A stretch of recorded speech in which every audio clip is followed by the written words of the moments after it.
really passionate about research on Mongolia. This is an area that is fascinating. There's so much going on, change is so rapid.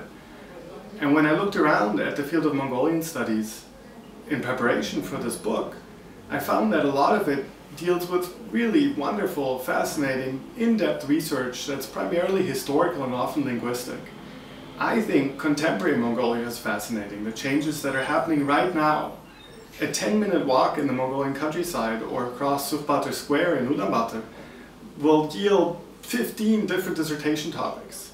I'm hoping that by focusing on these changes in this volume, that will inspire and support some of the younger researchers who may be pushing into this area. The main thrust that we're trying to present as an argument in this book is contained in the title. Mongolia is changing rapidly, has been changing for 20 years, but if anything, that change is only accelerating. In order to comprehend that change, we need to analyze it, we need to follow it. And that's what my fellow authors and I are doing in this book. We're focusing on certain areas of change, social relations, how people interact with each other, pastoralism, how people are herding their animals, taking care of their animals, mining, what mining is doing to the overall society and economy. And we're trying to keep track of that in order to understand Mongolia maybe 10 years from now, maybe 20 years from now. We need to watch what's going on because changes are so rapid. We've been interested in Mongolia at UBC for about 7-8 years now, and some of the discussions early on focused on taking stock of the field of Mongolian studies so we could set some priorities for ourselves. The book was a direct outcome of a conference that tried to do exactly that, i.e. see what was up in Mongolian studies, what people were doing, what topics they were focused on, and at the same time celebrate the 35th anniversary of Canadian-Mongolian relations. In the run-up to the conference, I tried to survey the contemporary literature on Mongolia and look for the topics that seemed to have a little bit of a critical mass of researchers interested in that topic. That led me to a short list of topics where I saw a lot of activity and a lot of interest. And I picked people and I invited people around those topics to contribute to the conference, and that led to the contributions to this volume.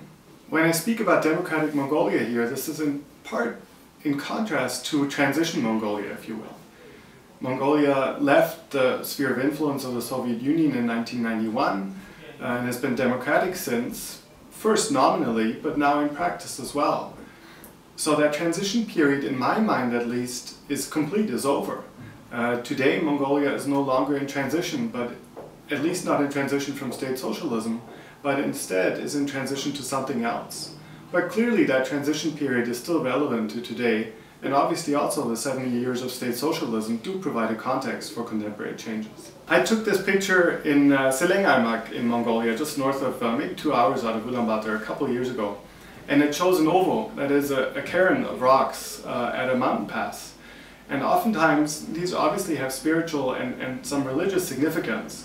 But oftentimes they're also adorned with items of everyday life, or as you can see in this picture, with crutches, for example. Maybe someone had an injury, overcame that injury, and left the crutches here as a thanks, if you will. They also frequently are decorated, of course, with blue silk scarves, khadak. And so we took this oval and the blue of the silk and the blue of the Mongolian sky and highlighted some of the items that are left on this oval to show how much contemporary Mongolia is changing.